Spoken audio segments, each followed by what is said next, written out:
I love the Disney parks. I think they are so much fun. They're so beautifully crafted, and I've loved every day that I've had in a Disney park. They're expensive, yes, but I think they're worth it. I think they're just so much fun. I've been lucky enough to go to Walt Disney World in Florida a good couple of times, and I wanted to share with you my top 5 favorite Walt Disney World rides. Oh, and one quick disclaimer, I haven't been to Galaxy's Edge yet, so don't expect that to come up in this list. I've heard it's really cool, and I do look forward to going, but haven't been there yet, so can't be in my top 5. So without further ado, let's get to the list. Starting with my number 5 pick, Walt Disney's Carousel of Progress. An oldie, but definitely a goodie, Walt Disney's Carousel of Progress has a long and wonderful history that is far too much to get into in this video. I love this ride for many reasons. Firstly, it's just wholesome. It's just a family of these animatronic characters in this very cool revolving theater, telling the story of what life has been like in America for the past century. Another thing I love about this ride is that it's a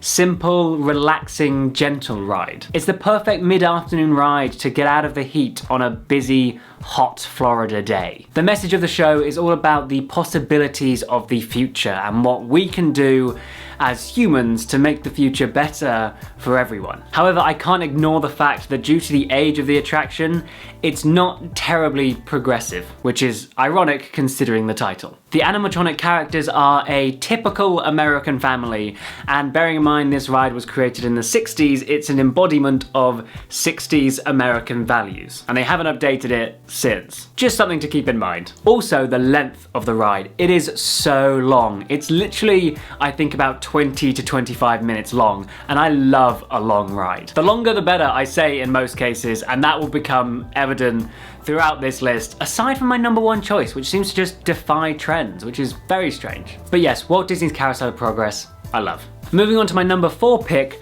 the Tomorrowland Speedway. I am maybe never happier than when I'm on the Tomorrowland Speedway. Honestly, this ride fills me with so much joy. This is a photo of me on the Speedway, and as you can see, I am just beaming and having the time of my life. It's so much fun, and I love the sound and the smell of the cars. There's this sort of rattly popping sound that the little engines make, and the weird smell of this strange petrol, which probably isn't really good for the lungs, but I love it. The track is long as well, so it doesn't feel like you've queued however long you've queued just for a short ride. I also like that it feels like a completely different ride depending on what time of day you actually go on it. If you go during the day, it does feel a bit like a race with all the shiny bright cars and the track and the flags and everything. But if you go when it gets dark at the end of the day, they light the track nicely, and the views of Tomorrowland and the surrounding area are spectacular, and it feels more like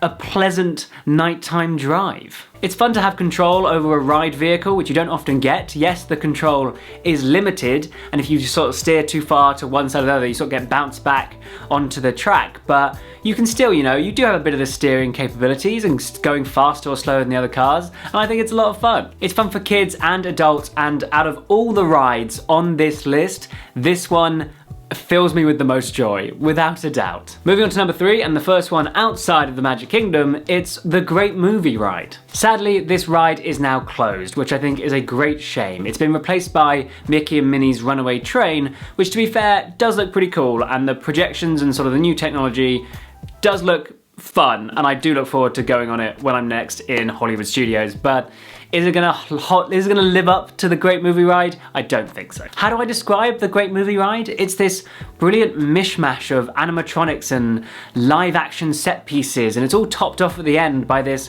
quite lovely movie montage. Based in the Grauman's Theatre replica in Hollywood Studios, the Great Movie Ride takes you through some iconic moments and scenes from classic Hollywood films. Being a big movie fan myself, this was a cool experience to have, whether it was boarding the ship from Alien or being on top of the rooftops in London with Mary Poppins.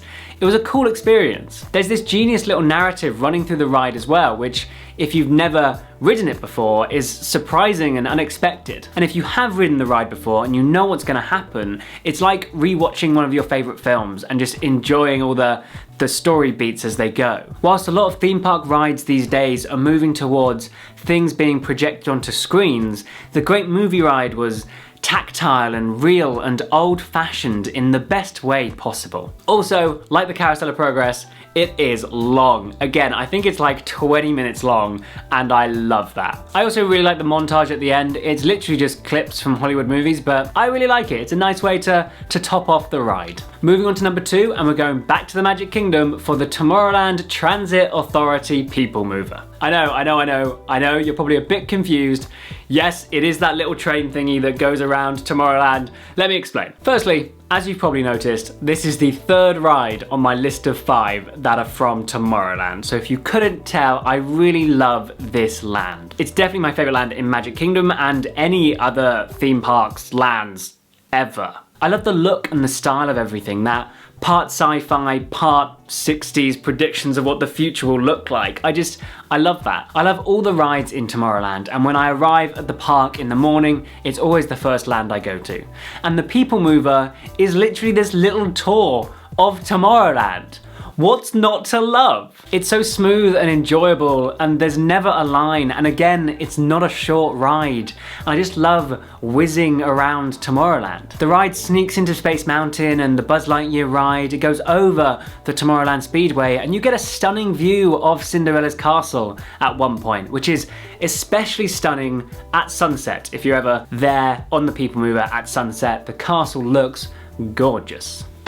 Mwah, chef's kiss. The soundtrack of the ride perfectly encapsulates the vibe of Tomorrowland, and the narration gives you little tidbits of information about each of the rides. Similar to the Carousel of Progress, it's a lovely mid-afternoon, take a load off your feet, relaxing ride to go on. There's a gentle breeze as you go by, and it's just wonderful. You can sit back and enjoy the atmosphere of the Magic Kingdom, which the Imagineers spent so long trying to perfect, and it's just nice to appreciate it and just absorb it all. Now, before I move on to my number 1 pick, here are a few honorable mentions that just didn't make the list. Big Thunder Mountain, classic Disney ride, great fun runaway train coaster. Avatar, Flight of Passage, man, that's a cool ride. The technology in it is amazing. Dinosaur, the ride in Animal Kingdom, which I think might be the most underappreciated, underrated Disney ride that there is. Jungle Cruise, another classic ride, fun skippers, great little boat ride. Haunted Mansion, it is as fun as it is spooky as it is clever. So those are my honorable mentions, and finally let's move on to my number 1 favorite Disney ride, and to be honest, my favorite theme park ride ever. And that number 1 pick is the Twilight Zone Tower of Terror. I love everything about this ride, just starting with the fabulous setting and aesthetic. A derelict 1930s glamorous Hollywood hotel with a service elevator that travels directly to the Twilight Zone. How cool is that? I love the 1930s Art Deco vibe and the building's neo-Mediterranean architecture. That's a big word, and yes, I did have to look that up. This on the wall that says Hollywood Tower Hotel is a piece of art that is inspired by the ride. It's from the Hollywood Tower Hotel Authentic Collection that was commissioned to celebrate the 20th anniversary of the ride. And I love it. And that's why for me it's such an easy pick as my favourite ride, because I love the world that it inhabits as much as I love the ride itself. The Imagineers have done such a great job of setting a tone and vibe for the ride before you even enter the queue line. Based at the end of Sunset Boulevard in Hollywood Studios, the daunting building is impossible to miss. And as you enter the line, you find yourself in the overgrown gardens and then the cobweb-covered lobby of a long since abandoned hotel. And everything is so brilliantly visceral. The pre-ride show video brings you neatly up to speed with the show The Twilight Zone, which if you're someone like me, you've never seen before because it was from decades long before your own. Then, after a bit more queuing in a industrial but mysterious boiler room, it's finally time for the ride. Just in case you haven't been on it, I don't want to spoil exactly what happens on your journey through the Twilight Zone, but I will just say that it is thrilling and imaginative and unforgettable. I also love that, and this is just a tiny spoiler, I also love that it's not one drop in the elevator shaft. In fact, it's 4, I think, and it's randomized by a computer. So you could go on it 100 times and never know what's gonna happen because it's always different. That's cool. I love it, I love it, I love it. The excitement and the buzz I get from Tower of Terror is unmatched by any other theme park ride, I've ever been on. And if they ever close it or change it into another ride, I will be booking a holiday to Florida to make sure I can ride it one last time. Well, those are my top 5 Walt Disney World rides. I would be genuinely interested in what your favorite Disney rides are, or any theme park rides. I'd love to know about them down in the comment section below. I hope you've enjoyed watching me nerd out about Disney rides. Thank you so much for watching. I'll see you in the next video.